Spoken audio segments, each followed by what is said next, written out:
That day in Dallas, which is my favorite city as I sit here in my cowboy shirt, Lee Harvey Oswald did not kill JFK. I've got legal expert, author of 33 books, and a man who has never lost a felony trial.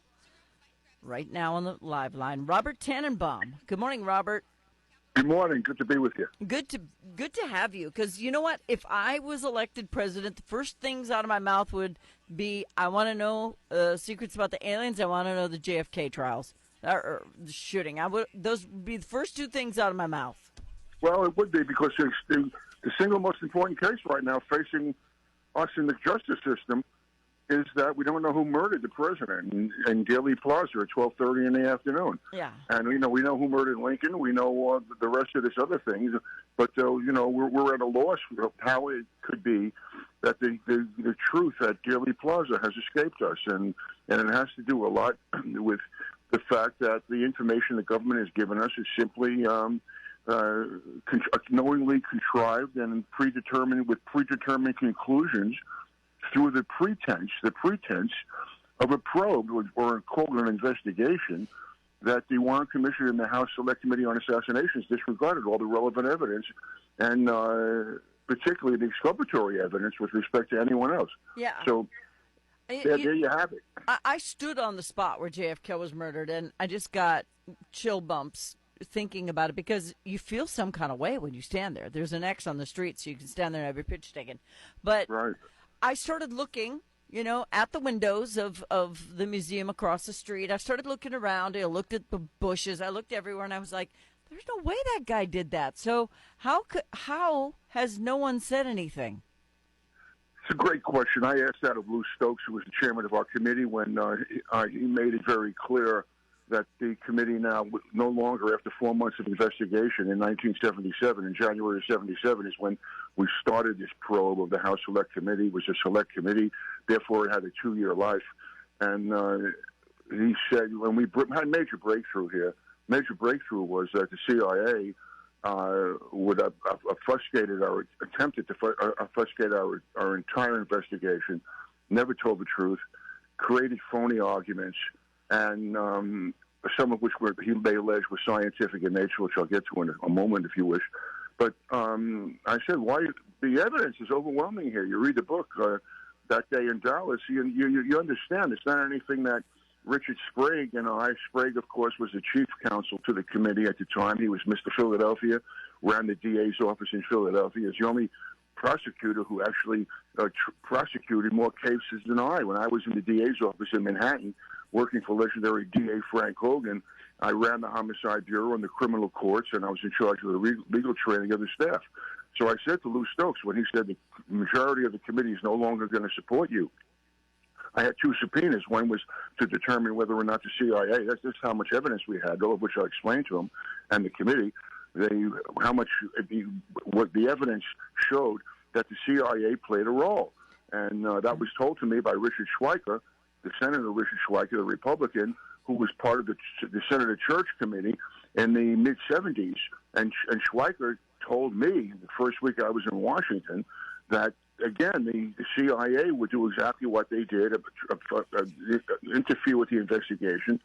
And he said, I hate to say this here, you have a background in law enforcement for 10 years. You were a leading person in the DA's office in Manhattan.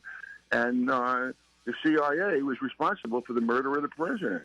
And it was, it's like taking 10 gallons of ice water and throwing it on your head. Mm-hmm. And then, and some of the quick evidence in the case I want to mention was that after the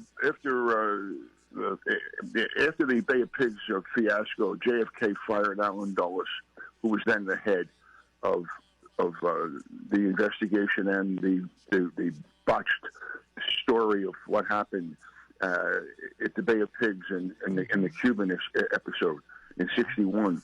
And so he fired Alan Dulles. He was furious that he didn't get the truth in his mind. He was right, and he was now faced with the issue of bombing Cuba. That was part of what the Nixon group believed would happen, and they gave authority. The government gave authority to do that. So they also said that people on the beaches, the Cubans on the beaches, would be welcoming us. Instead, they weren't welcoming us at all. It was a total contradiction. And so JFK fired Alan Dulles, and he hired John McCone.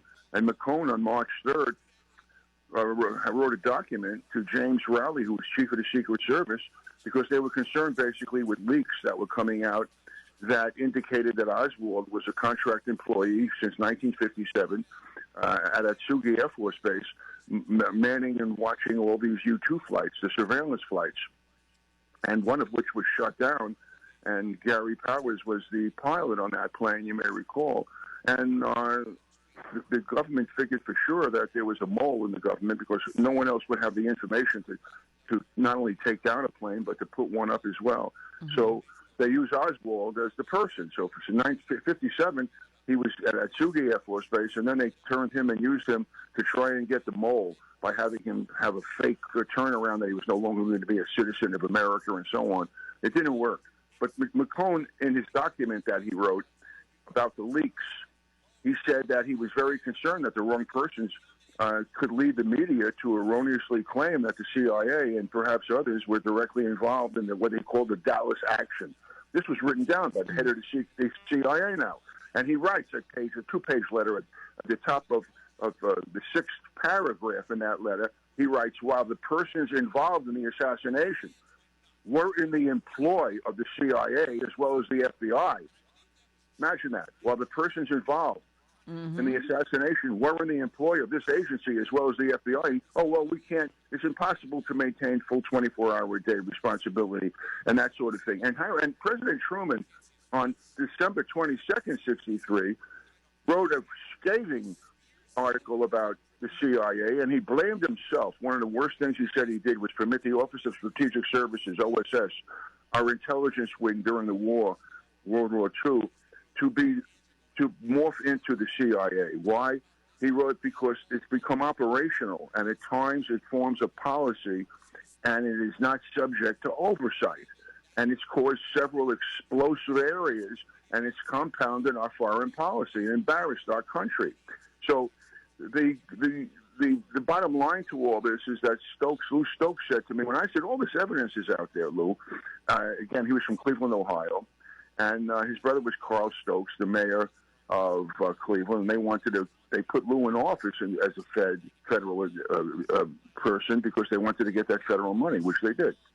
And Stokes said to me, Bob, we never thought you and Sprague would find out so fast about the evidence of this mess. And I said, look, we told you not to hire us because you promised that you wouldn't interfere in our investigation. And if you interfere in our investigation, meaning we didn't go down there with a brief saying that Oswald did it or he didn't do it. We said we don't know who did it. We were open-minded, but we want to tell the American people the truth as we find it during the course of the investigation. And he said, and I said, you should not hire us because we will not in any way compromise on search for truth. And the other committee said, okay, we're definitely not going to interfere. Bango, when we had all this information coming at us, and was from immutable evidence, scientific, audio, visual, acoustics, all the stuff that most people who had investigated this didn't have, but it was available. And he said, Bob, the people are afraid of retaliation from the CIA. And that's one heck of a thing to say. You know, we're talking about an agency of government, and people are afraid of what the agency of government is going to do to us if we search for truth. They're still doing it now. They're still doing it now. They do the same thing now. But you're exactly right. That Day in Dallas is available where all good books are sold, including Amazon. It's Lee Harvey Oswald Did Not Kill JFK, the author Robert K. Tannenbaum, my guest this morning. And we've got about 6 minutes left, but I don't know of a single person in America who thinks Lee Harvey Oswald actually did it. So how did this man spend his life in prison when everybody knew he didn't do it? Well, even that, I mean, they killed him the next day, for crying out loud. You're absolutely right.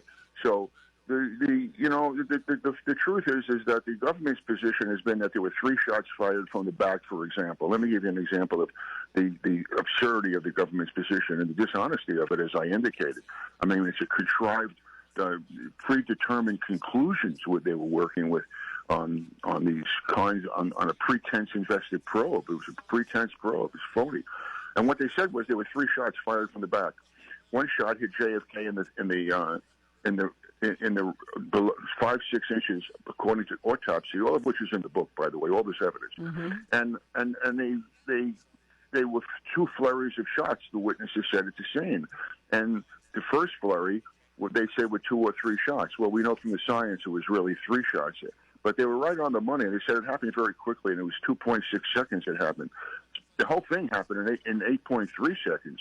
And then they said there was a pause. And in that pause, there was a boom blast that came off the right side by the stockade fence. That's to the right of where Zapruder was filming. So if you look at Zapruder filming, he moved right into that area because he heard shots coming from there. And indeed, people who were on the grassy area there, some of whom had children, covered everybody up, hit the deck because they claimed they were in the line of fire. There were shots being fired over their head. So at Dealey Plaza, the government still stuck to the story that Kennedy and Connolly were both hit in the back. That Kennedy, they said, was hit with a downward track that entered his back at about 5 to 6 inches below the neckline. Well, there was this hole in this opening in JFK's throat, which was the government claimed was the area where the bullet came out of JFK and then struck Connolly in the ribs and then continued to strike Connolly in his wrist and also struck Connolly in his right thumb rather, leading to his index finger and fractured and did severe damage to that area. But the other important fact was that when they heard this boom blast, the 4th shot, and this is so critical to the whole case, it's at Zapruder Frame 313, and that blast from the right Knoll Hill area, stockade fence, was again in close proximity to where Abraham Zapruder was filming, but it struck JFK in his temple above his right ear.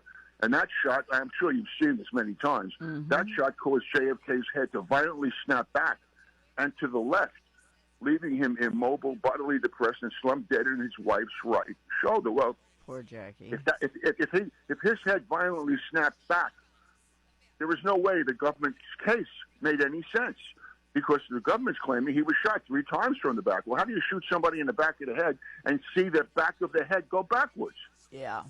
That's an impossibility. None of it makes sense, and we have 1 minute left. So I just want to applaud you for writing this book. This is one of the things that's bothered me in my entire life. I was born the year JFK was assassinated, so I didn't really get to know a whole lot about it until I got older. But my brothers were fascinated with this. My parents were fascinated with this. I think the whole world still feels like we don't have the correct answers. I think your book gives them to us, but do you think anyone will ever admit it? Well, that's a great question. The notion that our government not only participated to the extent I say our government, I'm talking about the Central Intelligence Agency. Right. You know, these aren't elected people who are determining serious issues for us. And I mean, Truman, as I mentioned to you, way back, went out of his way on December 12th, 1963, to write that scathing article that he permitted the CIA to be morphed from the Office of Strategic Services. There is the need. Everyone should understand this from our point of view. There is a great need to make sure that we get important information about our national security and give it to the White House. That's what should be going on, pure and simple. The government to this day still has not admitted to the fact that the head went backwards. And indeed, even at page 37, critical page of the Forensic Medical Panel report of 8/78, the summer of 78, near the end of the Select Committee's existence, it said, the Parkland doctors must have been mistaken when they said they saw an evulsive head wound by all 26 witnesses. That the Parkland doctors, rather, were mistaken because they saw this evulsive head wound. That's the shot that hit JFK in the front side of his head, that is above the right ear. And they said the reason we say they must be mistaken, this is in the report, is because all 26 witnesses at Bethesda at the autopsy did not see the head injury. Well, guess what? All of the Bethesda witnesses not only saw the head injury, but they told the committee they saw the head injury. So this is and the you kind can of watch nonsense. the video too, so it's That's pretty exactly obvious. right. Well, I got to It's- run, Robert. I'm so sorry. I could spend all day talking about this, but that day in Dallas changed everything for everybody. With such a beloved president, Lee Harvey Oswald did not kill JFK. Robert K. Tannenbaum is the author. The foreword is by Robert Groden. Everybody should get a copy and read it. And I thank you for your time today, sir. And thanks for bringing some sense to what happened that day. I think this reads like a handbook about what happened that day. Thank you. I appreciate being on the air with you. You're welcome. Bye-bye.